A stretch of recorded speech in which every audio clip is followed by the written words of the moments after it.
Bismillahirrahmanirrahim. Alhamdulillahilladzi anara qulubal arifin, anaraha binuril huda wal yakin. Ashhadu an la ilaha illallah wahdahu la syarika lahul qawiyyul matin. Wa ashhadu anna sayyidana Muhammadan abduhu wa rasuluhul amin. Allahumma salli wa sallim wa barik ala sayyidina Muhammadin sayyidil awwalin wal akhirin wa ala alihi wa sahbihi wa dzurriyyatihi thayyibin, amma ba'du. Yang kita hormati dan kita cintai para habaib dan para alim ulama, para muhibbin, hadirin hadirat rahimakumullah. Puji dan syukur kita haturkan kehadiran Allah Subhanahu wa ta'ala, yang mana pada saat ini mengumpulkan kita di tempat majelis zikir dan ta'lim ini. Semoga Allah Subhanahu wa ta'ala selalu mengumpulkan kita dalam kebaikan dan takwa. Amin ya rabbal alamin. Salawat dan salam kita haturkan kepada junjungan kita Nabi besar Muhammad sallallahu alaihi wasallam dan kepada seluruh keluarga, para sahabat dan zuriat beliau. Para muhibbin rahimakumullah, al-hikmatu tsalitsata asyar minal hikamil ataiyah.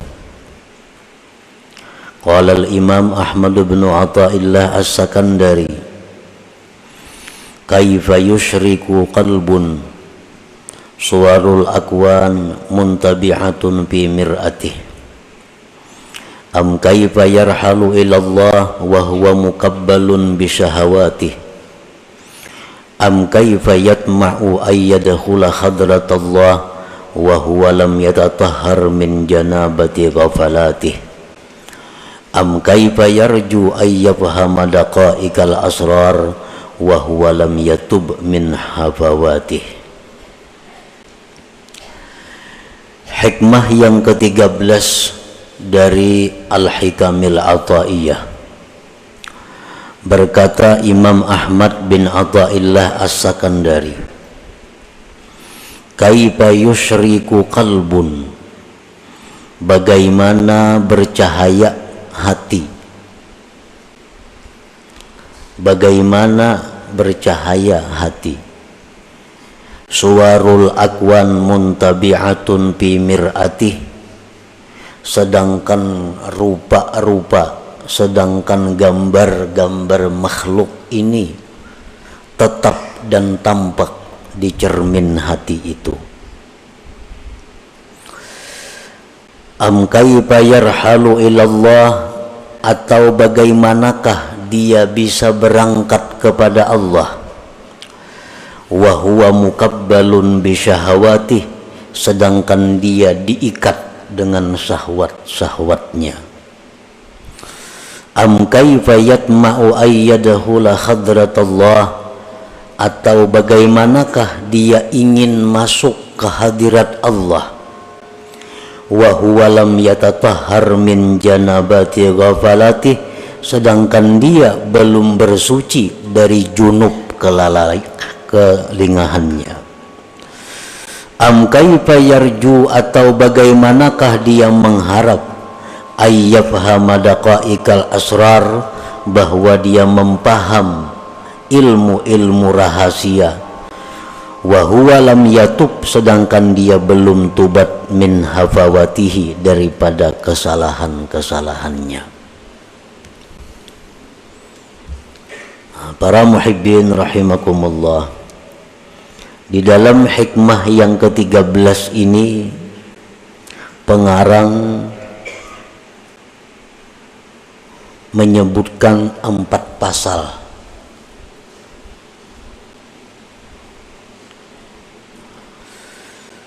Kita bahas pasal-pasal tersebut satu persatu. Yang pertama pasalnya adalah kaifa yusyriku qalbun suwarul akwan muntabi'atun fi mir'atih.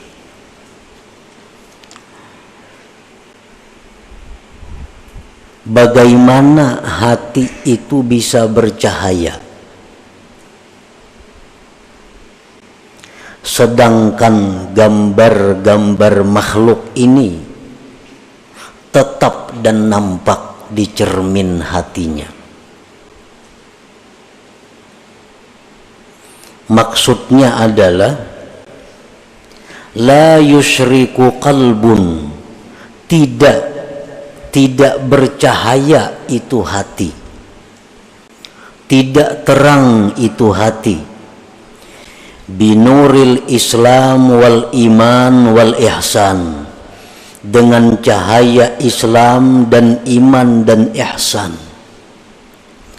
Wa huwa muta'alliqun wa masyrufun bid dunyal ajilah, sedang hati itu bergantung dan mabuk cinta dengan dunia yang segera ini. Jadi ta'ajjub kaifa di situ artinya nafi. Nafi itu artinya tidak. Artinya hati kita ini kadang mau terang, kadang mau menerima cahaya Islam, iman dan ihsan, selama hati kita ini masih tertutup dengan gambar-gambar makhluk ini. Artinya selama hati kita ini masih mencintai dunia ini, maka cahaya Islam kada bisa masuk ke dalam hati, cahaya iman kada bisa menerangi hati, apalagi cahaya ihsan kada akan bisa menerangi hati, karena hati kita ini tertutup, terdinding dengan gambar-gambar dunia yang segera ini. Nah, para muhibbin rahimakumullah, artinya kita mencintai dunia. Mencintai dunia ini menguasai hati kita. Arahan-arahan Islam kada tembus, petunjuk-petunjuk iman kada mampan, petunjuk-petunjuk ihsan apalagi. Karena apa? Karena terdinding hati kita ini dengan banyaknya rancangan-rancangan, banyaknya ingatan, pikiran-pikiran yang bersangkutan dengan duniawi. Kita ambil contoh orang yang cinta dengan dunia. Karena kecintaannya kepada dunia ini sudah kadang memperdulikan lagi halal haram. Dinasihati dengan hukum-hukum Islam, iman, ihsan, kada mampan. Kenapa? Karena hatinya ini sudah dipenuhi oleh gambar-gambar duniawi. Nang kayak caramin. Nah, caramin itu tertutup, maka cahaya itu kada masuk, tertutup oleh satu dinding. Apa yang mendinding? Kecintaan kita kepada dunia yang segera ini. Nah, itu yang dimaksud dengan kaifa yusyriku qalbun suwarul akwan muntabi'atun fi mir'atih. Tidak bisa hati itu terang, tidak bisa hati itu bercahaya dengan petunjuk Islam, iman dan ihsan apabila hati kita ini mabuk cinta dengan duniawi. Karena kayak orang mencintai seseorang, dinasihatikan jangan lawan itu kada baik, sia-sia petunjuk kita ini. Jangan lawan itu, para cari nang lain aja, kada usah lawan itu. Tuh orangnya kaini 1000 nasihat kada mampan lawan itu tupang sudah ditujunya. Kenapa? Karena inya masgub, sudah mabuk cinta dengan itu. Nah demikian halnya orang yang cinta kepada dunia lebih dahsyat daripada itu.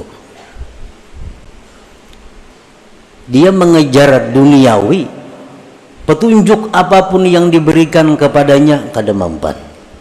Sintar nang kaya pagi tarangnya kada kawa tambus karena ketebalan dinding dunia yang mendinding hatinya daripada petunjuk itu. Nah, para muhibbin rahimakumullah, karena hatinya itu sudah mabuk cinta kepada dunia ini, sedangkan kecintaan kepada dunia itu merupakan sumber segala dosa, sumber segala kesalahan. Hubbud dunia ra'su kulli khati'ah. Nah inilah yang menyebabkan hati itu berkarat betagar aja kita, karena kebanyakan dosa yang ditimbulkan akibat dia mencintai dunia yang melampau batas itu. Nah, para muhibbin rahimakumullah, Rasulullah sallallahu alaihi wasallam bersabda, innal quluba tasda'u kama yasda'ul hadid. Bahwasanya hati itu mau berkarat, hati itu mau betagar sebagaimana berkaratnya besi.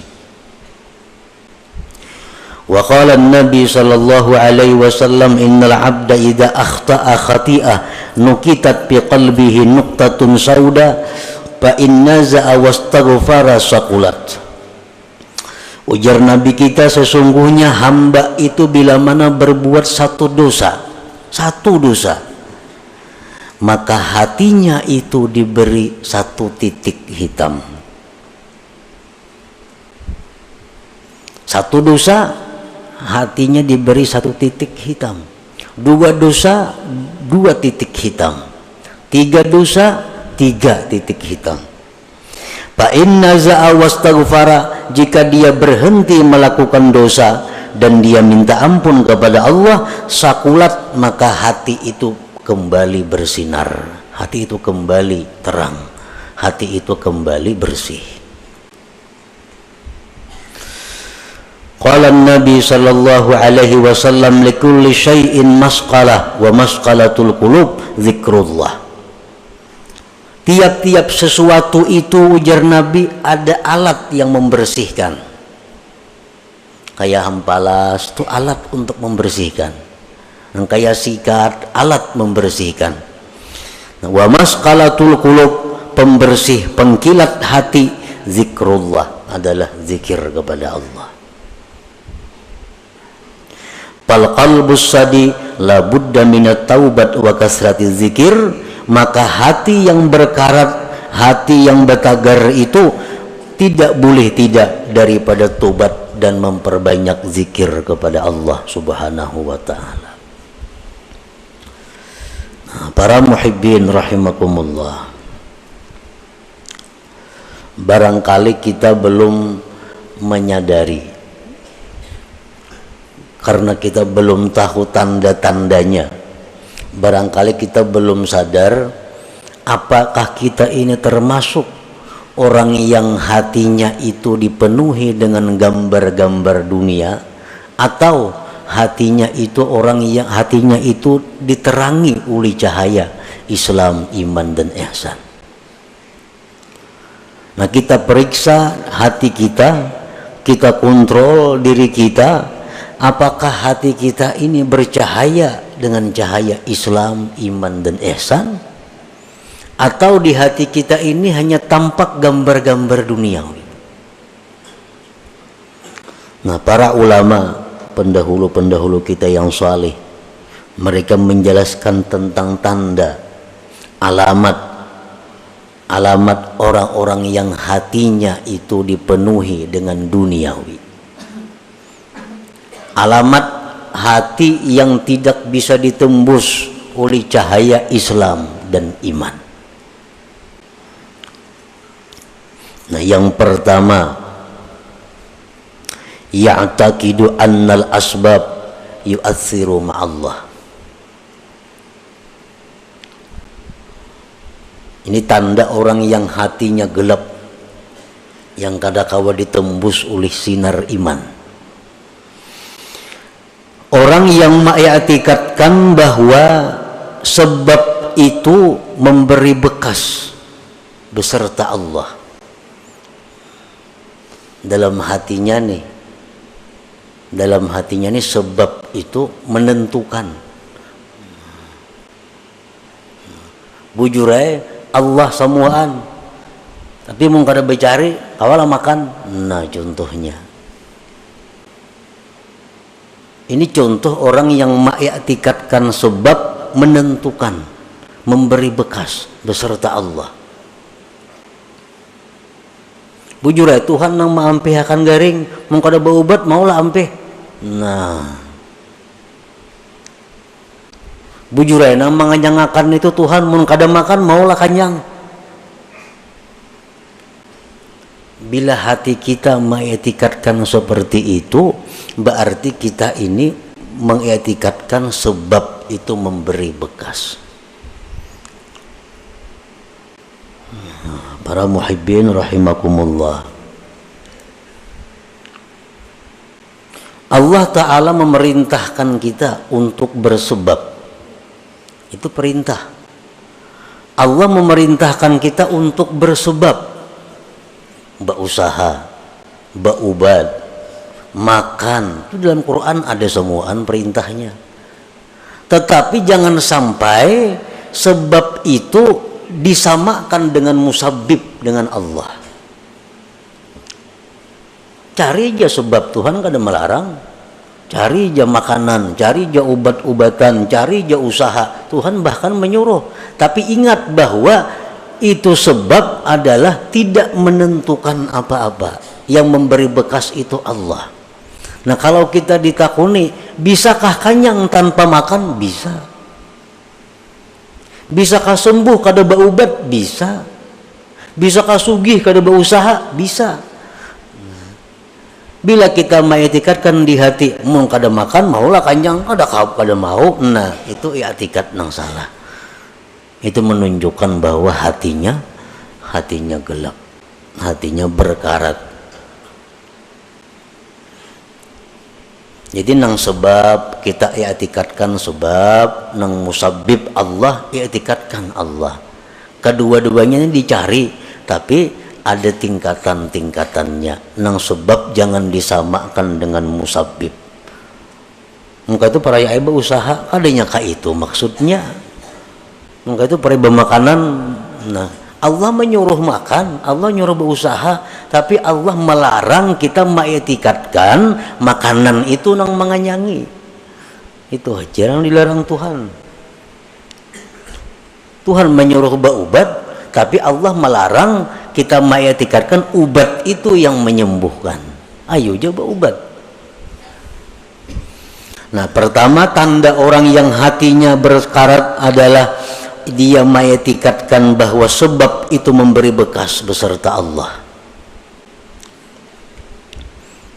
Yang kedua tandanya orang yang hati berkarat, la yakhafu bima aw'adahu Allah ta'ala bin nar awil azab awil la'nah.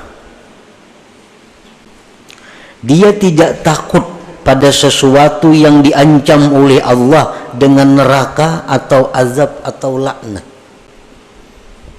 Dia kada takut. Jar Tuhan, kamu jangan berzina. Zina itu azabnya pedih. Masih aja mau melakukan. Nah, ada takutan. Ujar Tuhan, ikam jangan mendekati zina. Ujar Tuhan, ikam jangan melakukan riba, karena bila ikam riba itu ikam bermusuh lawan aku. Tetap inya riba. Maka ada takutan. Nah, ini tandanya hati itu sudah masyghub bid dunyal ajilah. Jar Tuhan jangan melakukan ini, ikam dilaknat kena.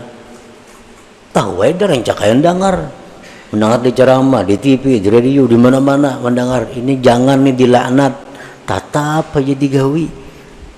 Nah ini hatinya sudah kata kawa ditembus lagi oleh cahaya iman, Islam dan ihsan. Yang ketiga, la yarju fima wa'adahu Allah Ta'ala minal jannah awir ridwan. Dia tidak mengharap, tidak tergiur dengan janji-janji Allah daripada surga dan keridhaan. Kada tergiur. Jar Tuhan ikam laksanakan ini, balasannya surga bidadari 1000 orang. Kada ada beliau liur. Kada ada hendak, kada ada meminat, kada menyambut. Nah hati ini kada menyambut, berarti hati kita tertutup. Al-Quran mengatakan, hadis Rasul mengatakan, baca ini, baca ini surah ini, baca tiap malam. Tumat saja membacanya. Bila ikam baca surah itu, ikam kena mati ke surga, dirabutakan bidadari. Ada tak baca-baca. Nah,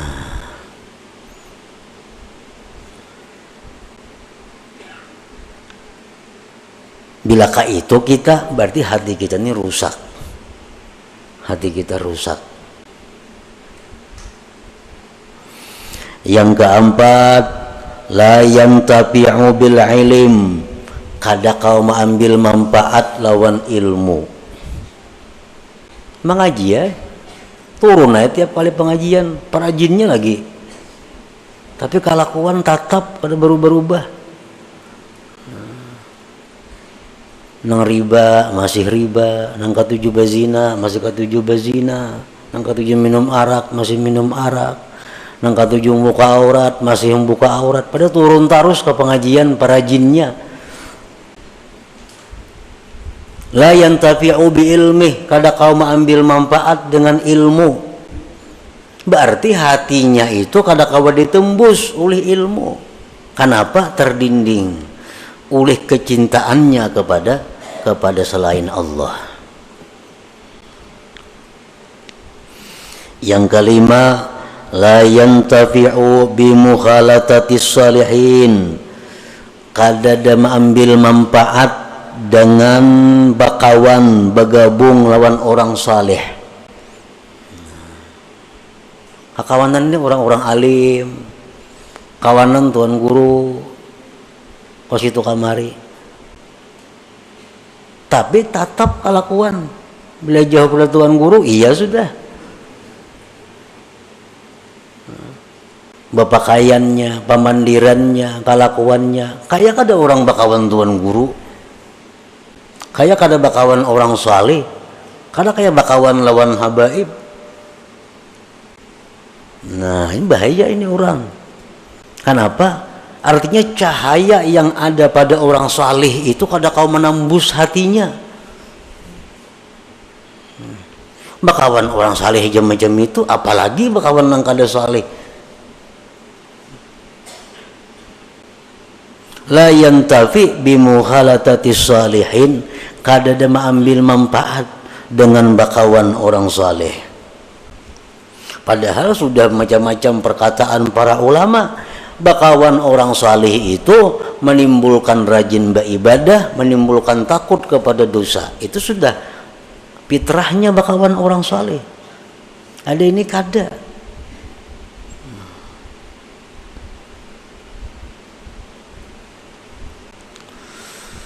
Yang keenam, tanda orang yang hatinya gelap gulita, la yabki bi dzikril maksiatil lati amilaha. Dia tidak menangis mengingat maksiat yang pernah dilakukannya. Nah, dahulu suah berbuat maksiat ini, suah berbuat maksiat itu, suah berbuat maksiat ini. Keingatan, kada apa-apa. Kada ada pina menyesali, apalagi menangis. Padahal zikrul maksiat, mengingat maksiat itu merupakan sesuatu sebab yang paling segera membuat menangis bagi orang yang hatinya terang, hatinya lembut. Mengatakan dosa-dosa kita bahari itu adalah kita tertangis. Bila kada tertangis, berarti hati kita ada gangguan, berarti hati kita ada masalah. Kalau kita bujur-bujur hati nang diterangi dengan cahaya iman, ingat dosa bahari, tertunduk kita menangis. Yang ketujuh, la yastahi bi mukhalafati sunnati wa khalqil muru'ah. Tidak merasa malu berbuat sesuatu yang bertentangan dengan sunnah dan merusak kehormatannya. Kada merasa malu. Sekampungan orang turunan menuntut ilmu kalanggar, nya kada gana di rumah. Kalau pangsupan kada. Orang kalanggaran gana di rumah. Kalau pangasupan kada ada juga. Orang batapihan nya kujuk-kujuk beselawar handap. Kada ada supan kada ada. Rakit di tangan. Kada ada supan. Ini parak maghrib arena. Kada ada supan. Berarti hati orang ini sudah kada kawa ditembus lagi dengan cahaya iman. Yang kedelapan, la yakhsaru bi tarkit ta'ah. Tidak merasa rugi meninggalkan taat. Kada merasa rugi.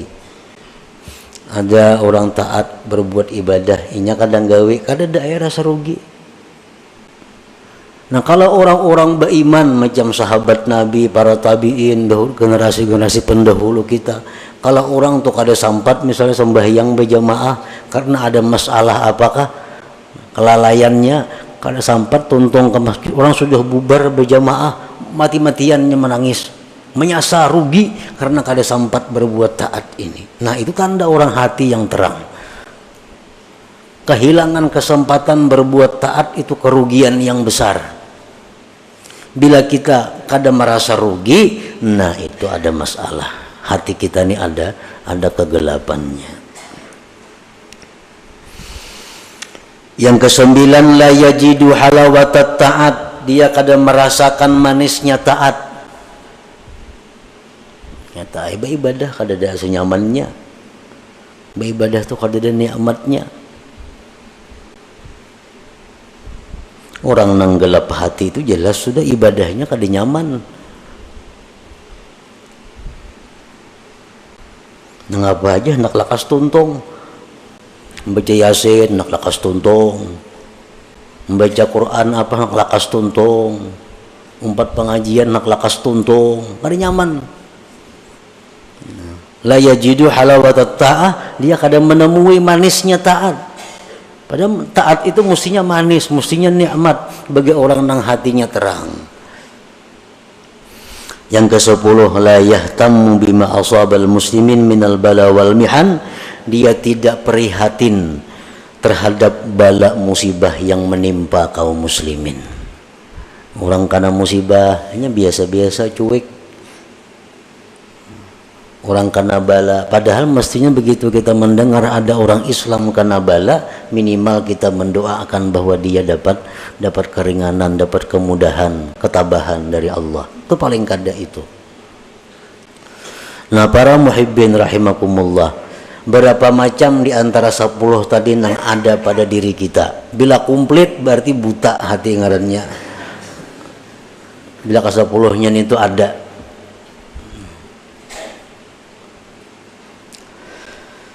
Nah, jadi petunjuk para ulama, petunjuk daripada para ulama sesuai dengan apa yang disampaikan Rasulullah sallallahu alaihi wasallam, cara mengobati hati yang seperti tadi, cara mengobati kelakuan akhlak seperti 10 tadi hanya ada 2 macam obatnya. Pertama, tobat kepada Allah, yang kedua banyak zikir. Tobat itu membersihkan. membersih tobat, mahimbalas tuh tobat. Nah, zikir itu mencilangi, mengkilatkan.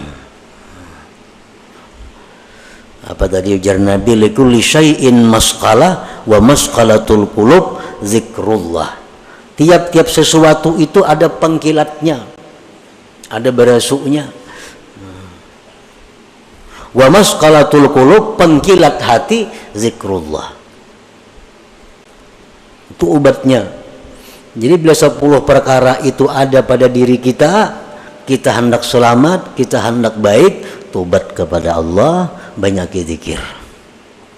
Nah, maka dengan demikian hati yang tadinya berkarat, hati tadinya yang gelap akan menjadi terang dan mengkilat. Nah, itulah salah satu bagian yang dimaksud daripada hikmah yang ke-13 ini. Kaifa yusyriku qalbun suwarul akwan muntabi'atun fi mir'atih. Itu pasal yang pertama dalam hikmah yang ke-13, dan selanjutnya lagi ada 3 pasal. Bismillahirrahmanirrahim. Alhamdulillahilladzi fataha li awliyaihi abwabal musyahadah wa nawwara qulubahum binuril ilmi wal ma'rifah.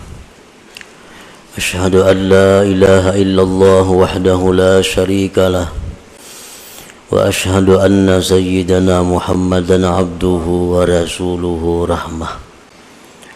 Allahumma salli wa sallim wa barik ala sayyidina wa maulana Muhammadin nasihil ummah wa ala alihi wa sahbihi wa dhurriyyatihi wa atba'ihi ila yaumil qiyamah, amma ba'du.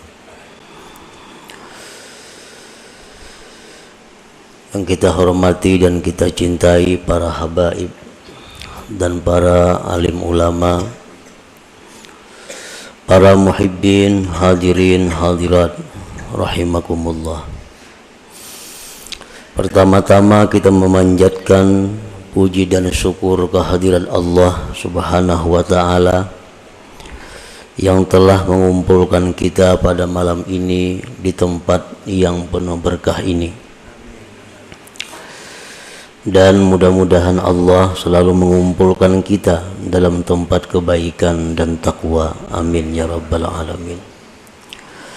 Salawat dan salam kita haturkan kepada junjungan kita Nabi besar Muhammad sallallahu alaihi wasallam, dan kepada seluruh keluarga, para sahabat, zuriat dan pengikut beliau sampai hari akhir nanti. Para muhibbin rahimakumullah. Al-faslu tsani minal hikmati tsalisata asyar minal hikamil ataiyah. Qala al-musannif rahimahullah wa nafa'ana bi ulumi. Pasal yang kedua daripada hikmah yang ke-13 daripada hikam al-ataiyah. Berkata pengarang Imam Ahmad bin Athaillah As-Sakandari rahimahullah wa nafa'ana bi ulumi. Am kaifa yarhalu ilallah ta'ala wa huwa muqabbalun bi syahawatihi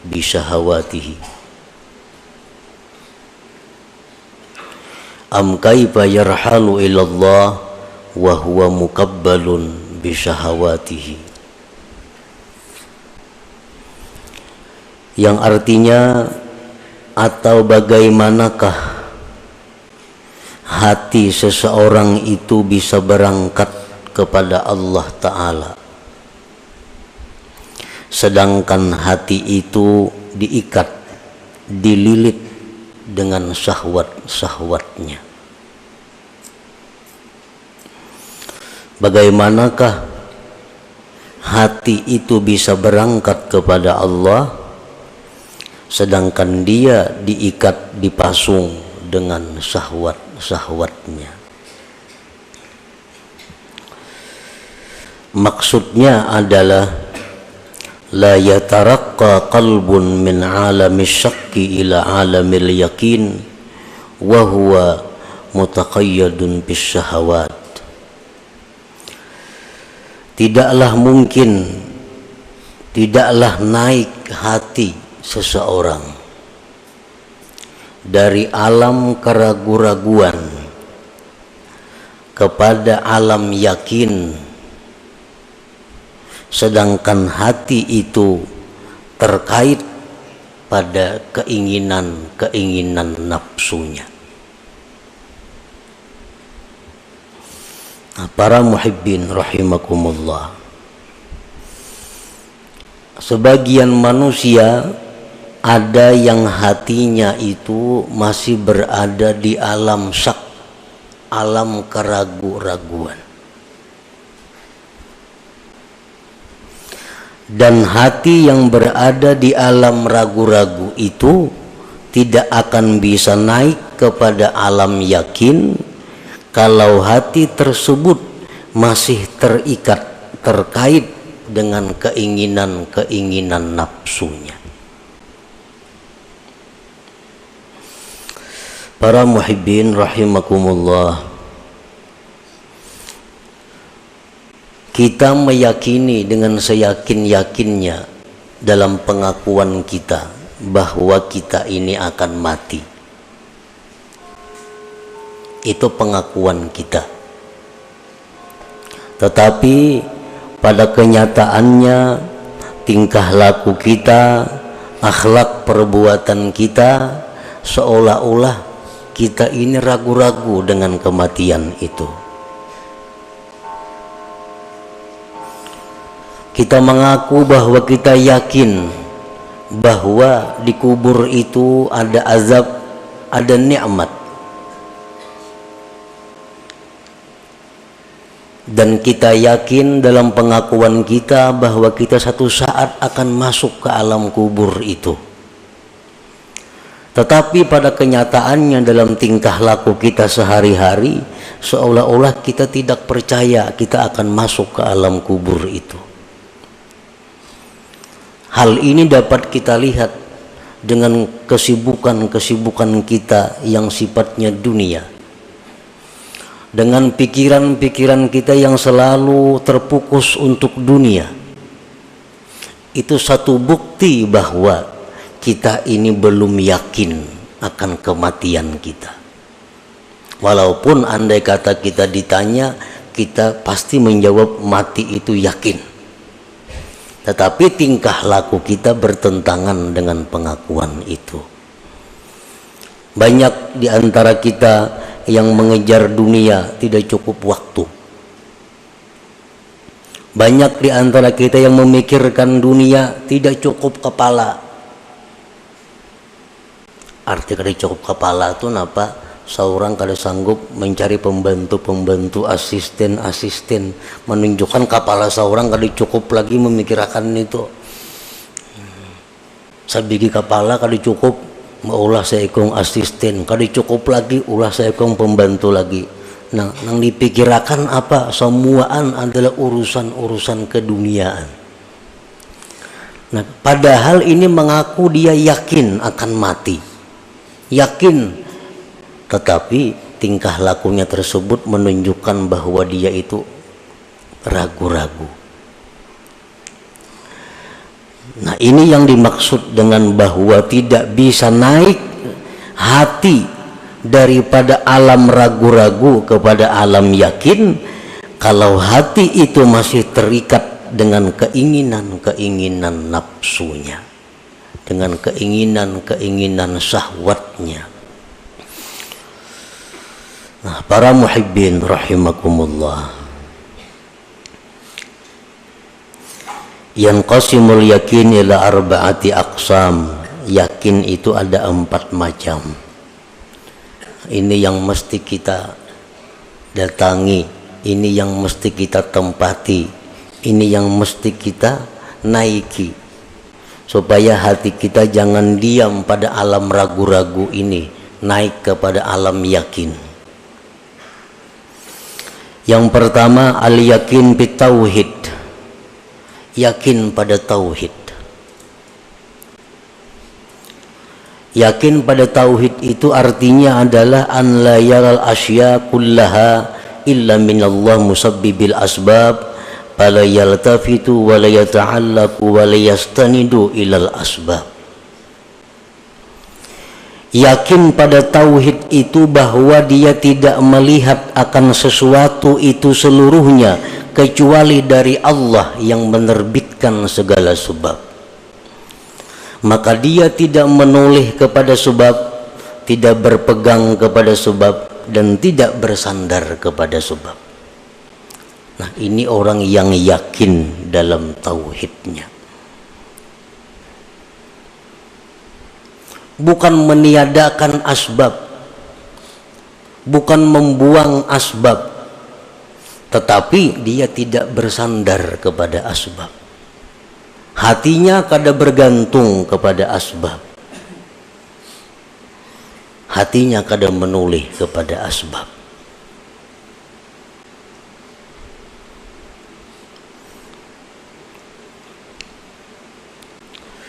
Para muhibbin rahimakumullah, Anas bin Malik, salah seorang khadam Rasulullah sallallahu alaihi wasallam. Anas ini berkata, 10 tahun aku berkhadam kepada Rasulullah, jadi pembantu beliau. Beliau tidak pernah menyalahkan aku. Kenapa engkau tidak begini? Kalau engkau begini, niscaya tidak begini. Nah, bahasa kitanya, 10 tahun aku berkhadam kepada Rasulullah sallallahu alaihi wasallam. Rasulullah tuh kada pernah meniwas lawan aku terhadap apa yang aku kerjakan. Ini menunjukkan bahwa Rasulullah sallallahu alaihi wasallam itu tidak menoleh kepada asbab. Ini Anas adalah asbab. Asbab yang bisa mendatangkan kesenangan kalau pas lawan yang kita maksud, asbab yang bisa mendatangkan kekecewaan kalau kada pas dengan yang kita maksud. Kan pembantu ini adalah sebab bisa mendatangkan kepada kita kesenangan kalau gawiannya pas cocok lawan kehendak kita, dan pembantu ini bisa merupakan sebab mendatangkan kekecewaan kalau pekerjaannya kada sesuai dengan kita. Nah, Rasulullah sallallahu alaihi wasallam, beliau tidak pernah mengatakan kata-kata yang sifatnya taubih, mencela atau meniwas kepada pembantu ini apapun yang telah ia kerjakan. Ini satu bukti bahwa beliau tidak memandang kepada Anas ini, pembantu ini. Sebab ini yang beliau pandang adalah bahwa segala sesuatu itu terbit daripada Allah subhanahu wa ta'ala, musabbibil asbab. Nah, para muhibbin rahimakumullah, ini salah satu contoh.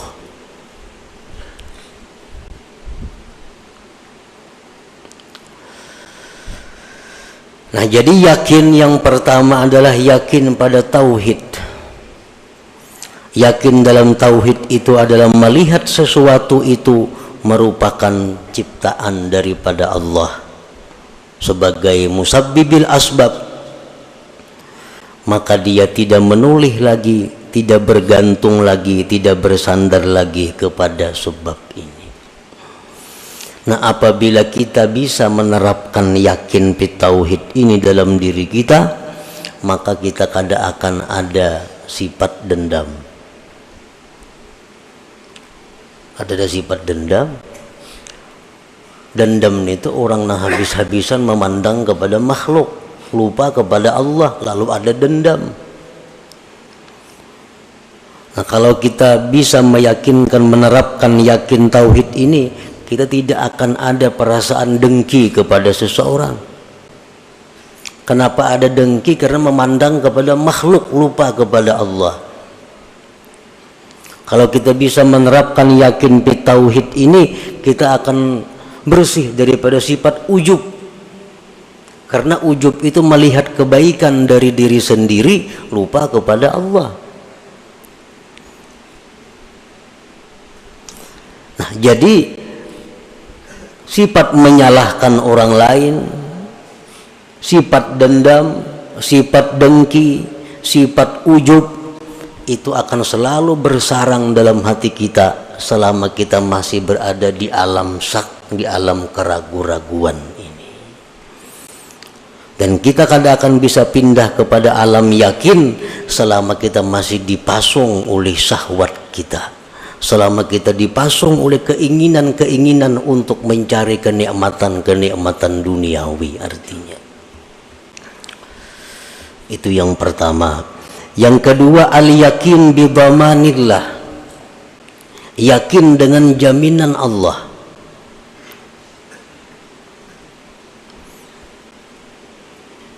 Fala yahtammu birrizqi, maka dia tidak risau dengan rezekinya. Lianna ma qaddara lahu yasilu ilaihi wa idza ma la fala fayujmilu fi talabihi, karena dia yakin bahwa yang ditakdirkan baginya itu pasti sampai kepadanya, dan yang tidak ditakdirkan tidak akan sampai kepadanya, maka dia baik elok pada mencari rezeki itu.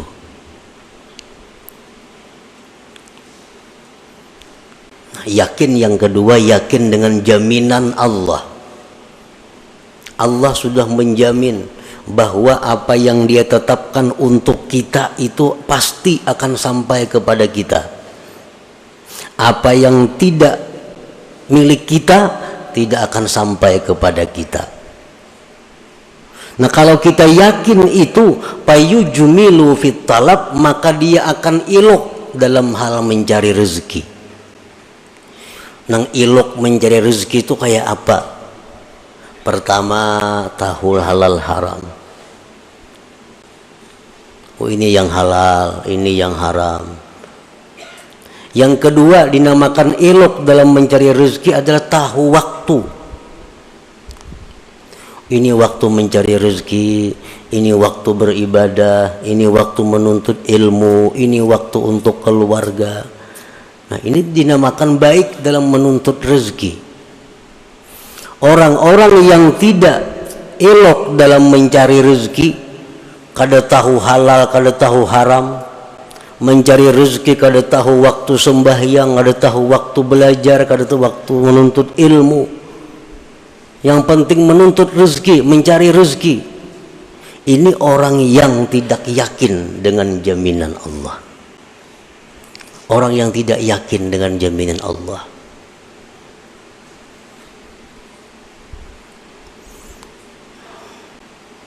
Kalau orang yakin dengan jaminan Allah, dia pasti elok mencari rezeki. Pasti bagus mencari rezeki itu, artinya beradab.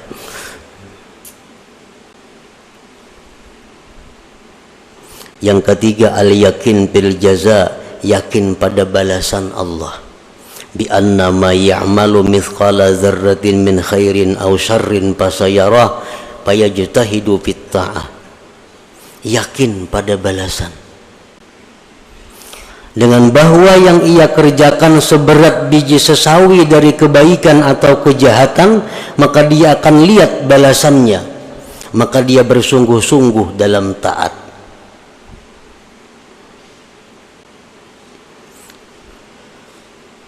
Allah melalui Rasulullah SAW menyatakan bahwa kalau engkau sembahyang ini, maka balasannya itu lebih baik daripada surga, lebih baik daripada dunia dan isinya. Nah, ini janji Allah. Kalau engkau melakukan ini, engkau akan diazab dengan azab yang sangat pedih. Ini adalah janji Allah.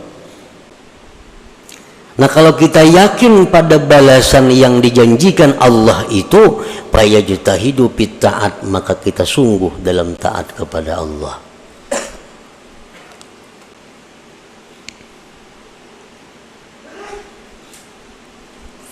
Kenapa kita kadang melaksanakan perintah Allah padahal Allah sudah menjanjikan surga? Kenapa kita masih melanggar hukum Allah padahal Allah sudah menjanjikan neraka? Kalau engkau berzina, neraka ini. Kalau engkau riba, neraka ini. Kalau engkau zalim, neraka ini. Tapi kenapa masih dilakukan? Karena kita masih berada di alam syak, di alam ragu-ragu tadi, belum yakin tentang apa yang dijanjikan Allah itu. Walaupun andai kata ditanya, pasti Bapak dah yakin, tapi kenyataannya, praktiknya belum yakin. Nah, yang keempat, al-yakin bi anna Allah muttali'un alaih, yakin bahwa Allah mengawasi atasnya, yakin bahwa Allah selalu menilik atasnya. Fayata'addabu bi jami' ahwali, maka dia beradab pada sekalian keadaannya, baik di masjid, baik di rumah, baik di pasar, baik sendiri, baik orang banyak, selalu beradab. Kenapa? Karena dia yakin bi anna Allah muttali'un alaih, bahwa Allah itu selalu melihat dia. Nah, 4 macam yakin inilah yang kita akan tempati bila mana kita bisa terlepas oleh ikatan syahwat tadi, ikatan keinginan duniawi kita. Nah, artinya adalah bahwa selama kita berada di alam syak, di alam ragu-ragu, di alam yang mana kita sibuk meluluskan kehendak nafsu kita, kita kada akan bisa yakin bit tauhid, kita kada akan bisa yakin dengan jaminan Allah, kita kada akan bisa yakin pada balasan Allah, kita kada akan yakin bahwa Allah selalu mengawasi kita. Kada kawa yakin. Nah, itulah kurang lebihnya yang dimaksud dengan perkataan Imam Ahmad ibnu Athaillah tadi, am kaifa yarhalu ilallah ta'ala wa huwa muqabbalun bi syahawatihi.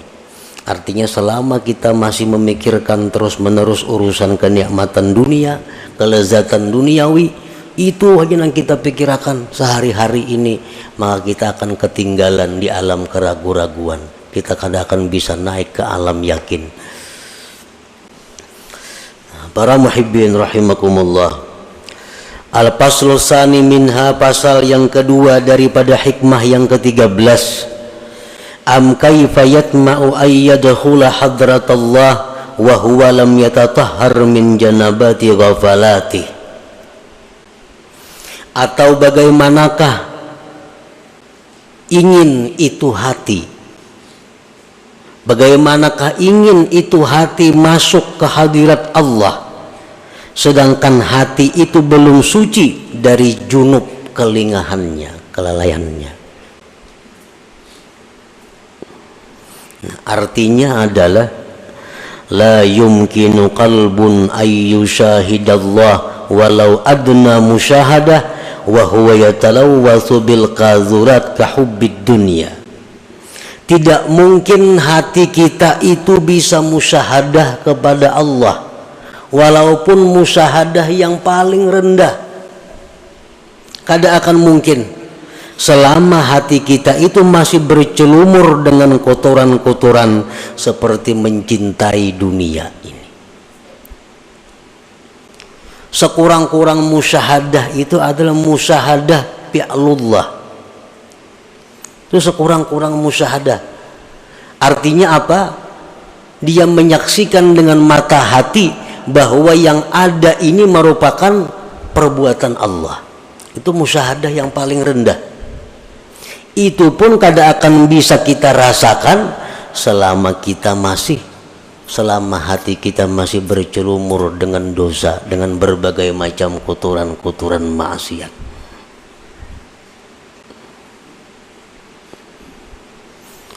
Yang dicari itu melihat sesuatu, ingat lawan Allah. Melihat nangka ini balangnya, ingat lawan Allah. Melihat nangka ini potongannya, ingat lawan Allah. Kan kayak itu dicari. Kada akan bisa kita seperti itu kalau kita masih bercelumur dengan maksiat.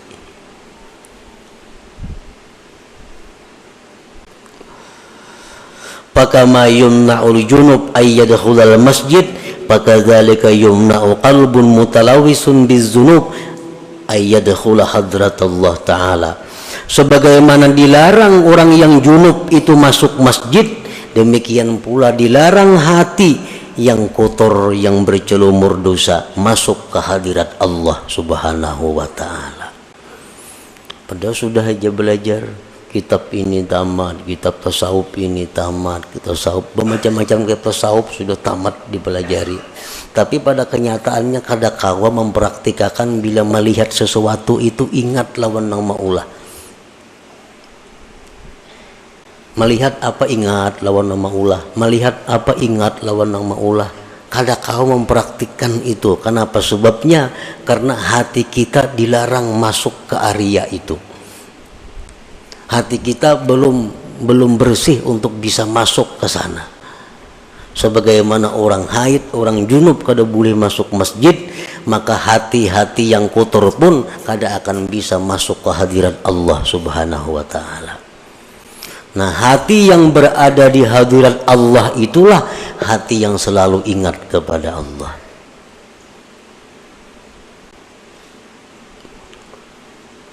Nah, jadi artinya amun kita hendak nang macam itu, selalu ingat lawan Allah dimanapun berada, apapun yang dilihat, apapun yang didengar, ingat lawan Allah. Kalau kita hendak macam itu, mesti kita bersihkan hati kita daripada maksiat hati.